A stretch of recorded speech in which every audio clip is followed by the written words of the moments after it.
Hey guys, kali ini gue akan bagikan cara membuat kotak tumpul di Pixlab ya. Kotak yang sudutnya tumpul di Pixlab. Langsung aja ke caranya. Pertama kalian buka Pixlab dulu. Sudah itu kalian ke bawah sini ya. Nih, ini kan ada pengaturannya. Kalian pilih ini, Cypress. Kalian pilih di sini mau kotak atau berapa atau yang lain. Ini kan untuk sudutnya tumpul, gue jadi pilih kotak.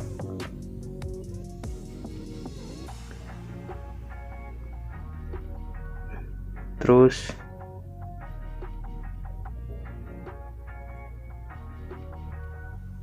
ini ya, untuk membuat sudutnya tumpul kalian pilih radius ini.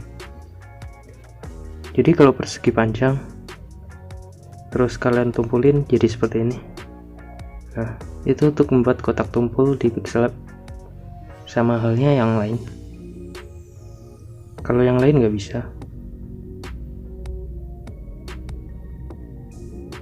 Itu hanya khusus untuk kotak ya. Nah, seperti ini. Untuk berubah warnanya kalian tinggal geser, ganti hijau, atau dua warna juga bisa. Nah, kalian bisa setting sesuka hati kalian. Kalau sudah, kalian tinggal save aja nih, centang. Ini udah jadi. Kalian bisa sesuaikan keinginan kalian. Caranya seperti itu untuk membuat kotak sudut tumpul di Pixlab. Terima kasih sudah menonton dan sampai jumpa.